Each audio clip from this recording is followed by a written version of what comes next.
तो कुछ उसमें आपको पता है कि ऊपर से पॉलिसीज बनती हैं जिसके हिसाब से आपकी पढ़ाई होती है, जिसके हिसाब से बताया जाता है कि इस बच्चे को इस क्लास में किस एज में पढ़ना है, ठीक है। तो वो कुछ पॉलिसीज बनती हैं। पहले हमारी बहुत सारी पॉलिसीज बनी है, जो लास्ट हमारी जो इससे पहले जो भी हमारी पॉलिसी आई है वो उससे पहले थी 1986 में आई थी, ठीक है। अभी हमारी आई है 2020 में। कब आई है? 2020 में। और ये है नेशनल एजुकेशन पॉलिसी। क्या है? National education policy. इसका आज हम क्या मना रहे हैं? जैसे आपका बर्थडे मनता है ना, घर में मनाते हैं बर्थडे, है ना, ऐसे हम इसका 5th बर्थडे मना रहे हैं। इसका नाम दिया है गवर्नमेंट ने एनईपी उत्सव, ठीक है। इसका नाम है एनईपी उत्सव। और इसमें हम आपको बताना चाहते हैं, थोड़ी बहुत सर ने डायरेक्शंस दिए हैं कि हम लोग आपको बताएं कि इसमें आखिरकार है क्या। कि बहुत अच्छी पॉलिसी है। जैसे आप देखते हो ना आजकल आपकी एक्टिविटीज भी होती हैं, है ना, कितने सुंदर सुंदर क्लासरूम्स हैं, है ना। और आपको जब पढ़ाया जाता है, जो उसकी हमारी जो बुक्स बनती हैं वो भी इसी के हिसाब से बनती हैं कि हमने उस जो पॉलिसी है उसको किस तरह से आप तक पहुंचा, उसकी जो मेन क्वालिटीज है वो आप तक कैसे पहुंचानी है। लेकिन जो इसमें सबसे मेन जो स्टार्टिंग है वो ये है कि आप किस उम्र में कौन सी क्लास में होते हो, ठीक है। जैसे कि अभी आपके सामने लिखा हुआ है कि हमारे पास पहले कुछ और इसका पैटर्न था, लेकिन अभी हमारा पैटर्न हो गया है 5 + 3 + 3 + 4। इसका क्या मतलब है? इसका मतलब है कि जो 5 इयर्स का यानी कि 3 इयर्स to 8 इयर्स तक, जब आपकी 3 साल की उम्र होती है ना, उससे 8 साल तक हमारी होती है फाउंडेशनल स्टेज। फाउंडेशन का मतलब समझते हो? फाउंडेशन क्या होता है? वो वाला फाउंडेशन नहीं जो फेस पे लगाते हैं, है ना। फाउंडेशन होता है जब हम कोई मकान बनाते हैं, कोई दुकान बनाते हैं, कोई भी चीज बनाते हैं, उसकी फाउंडेशन रखते हैं, फाउंडेशन स्टोन रखते हैं ना, उसमें हम नींव पत्थर रखते हैं। नींव समझते हो ना, नींव पत्थर रखते हैं। वो जितनी बढ़िया होगी, कभी आपने सुना होगा कि जितनी बढ़िया होगी उतना बढ़िया जो क्या बन जाती है? मकान, उतनी बढ़िया बिल्डिंग बन जाती है ना। और जितनी वो बेकार होगी, यदि अच्छी नहीं बनी होगी, वो यदि बहुत गहरी नहीं बनी होगी, बढ़िया उसमें मटेरियल नहीं लगा होगा, तो वो ऊपर वाली जो बिल्डिंग है वो बहुत ज्यादा देर तक नहीं रहती, वो बहुत मजबूत नहीं रहती। और इसी तरह से इसका नाम भी क्या दिया उन्होंने? 3 to 8 इयर्स फाउंडेशनल स्टेज दिया, क्योंकि ये पढ़ाई के इनिशियल ईयर्स होते हैं, ठीक है। वो हम जब पढ़ाते हैं वो आप बच्चों के लिए इनिशियल ईयर्स होते हैं, आप लोगों ने वो स्टार्टिंग में पढ़ना शुरू करना होता है ना।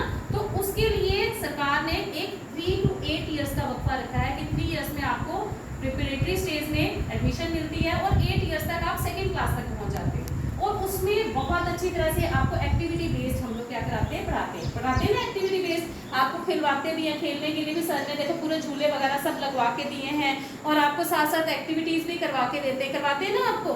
तो वो इसीलिए करवाते हैं ताकि आपको वो जो लर्निंग बाय डूइंग करो, यानी कि जब आप करते करते उसको सीख जाओ, ठीक है ना। जब हम करते हैं कोई भी काम, हम ऐसे हम देखो कई भी चीज देखेंगे तो हमें उतनी अच्छी तरह से नहीं पता चलती है, लेकिन जब हम खुद करना शुरू कर देते हैं हमें वो चीज पता चलने लग जाती है। तो वो क्या होता है? लर्निंग बाय डूइंग में आपका प्रेपरेटरी स्टेज में हम लोग आपको बहुत अच्छी तरह से नींव डालने की कोशिश करते हैं कि अच्छे से जो है आपको पढ़ने का आ जाए, अच्छे से आगे वाले स्टेजेस में, आगे वाली क्लासेस में आप अच्छी तरह से पढ़ पाओ। इसका नाम क्या दिया हुआ उन्होंने? फाउंडेशनल स्टेज, ठीक है। उसके बाद आ जाता है प्रेपरेटरी स्टेज।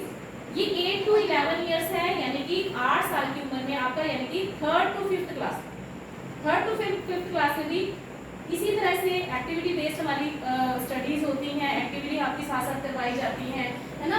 और वो उसको भी हम प्रेपरेटरी स्टेज कहते हैं, यानी कि आप आगे जो पढ़ाई है उसमें आप आगे जाना शुरू हो जाते हैं। फिर आ जाती है हमारी मिडिल स्टेज। ये कौन सी क्लासेस होती हैं? ये होती है 6 to 8 इयर्स, 6 to 8 क्लास। और एज कौन सी होती है? 11 to 14 इयर्स, ठीक है, 3 साल की।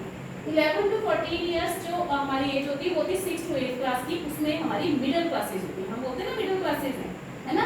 उसके बाद आ जाती है हमारी सेकेंडरी स्टेज, यानी कि 14 to 18 इयर्स, ये हमारे 9th to 12th क्लास होती है, ठीक है। इसमें इसी तरह से पढ़ाई जो है इंक्लूसिव एजुकेशन कराई जाती है। अब हमने यहाँ पर एज तो बताई है, लेकिन क्या होता है कि कभी कोई बच्चे नहीं पढ़ पाते, कई बार कुछ बड़े लोग भी नहीं पढ़ पाते, तो आजकल सरकार का ये भी स्ट्रेस है, जो नहीं पढ़ पाते वो भी सारी उन्होंने कुछ एक चीजें बनाई, जैसे स्वयं एक पोर्टल है, ठीक है, मूक्स एक पोर्टल है, वहां पर कभी भी कोई भी जाकर पढ़ सकता है ऑनलाइन, ठीक है। और भी बहुत सारे सरकार ने पोर्टल्स बनाए हैं जहां आप अपनी पढ़ाई कर सकते हो। और इसी एनईपी के तहत आपके कुछ एक और पोर्टल, जैसे अभी आजकल हम लोग कहते हैं ना जेके स्टडी बडी हो रहा है, जेएनके स्टडी बडी, आपको पता है उसमें से आपने क्वेश्चंस करने हैं, आपने एमसीक्यूज करने हैं, अभी आपको पता चलेगा, अभी वो स्टार्ट हो रहा है। तो उसमें भी आप लोगों को इसीलिए ऑनलाइन करवाई जा रही है ताकि आप बच्चों को जब मर्जी पढ़ने का मौका मिले। सब एनईपी 2020 के अंदर है,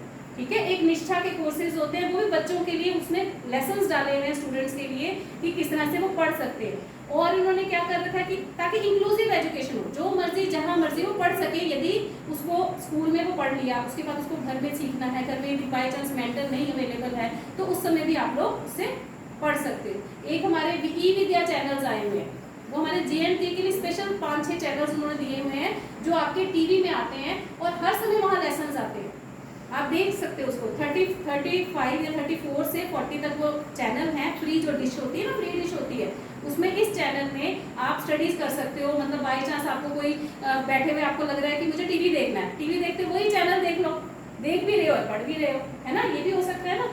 अच्छा, उसके बाद ये जो क्या है, इसमें क्या क्या चीज़ है कि क्वालिटी एजुकेशन इसमें आपको मिलती है कि बहुत, क्योंकि एक्टिविटी के साथ आप एक्टिविटी बेस्ड होती है ना, तभी क्वालिटी एजुकेशन मिलती है। फिर इंक्लूसिव एजुकेशन है इसके अंदर की एक्टिविटी। हॉलिस्टिक डेवलपमेंट, क्यों कहा है इसमें हॉलिस्टिक डेवलपमेंट, क्योंकि इसमें हम लोग को करिकुलर एक्टिविटीज भी करवाते हैं, उसके थ्रू भी आपको पढ़वाते हैं। बहुत सारी एक्टिविटीज होती है ना आपकी, है ना, तो उसके थ्रू भी हम लोग पढ़ते हैं। तो इसीलिए हमारी जो है हॉलिस्टिक डेवलपमेंट होती है। एक और इसमें मेन चीज़ है वो ये कि इसमें मल्टीपल लैंग्वेजेस का बोला गया है। मल्टीपल लैंग्वेजेस आपको सीखनी है, क्यों, क्योंकि आपको एक मदर टंग सीखनी है, एक आपको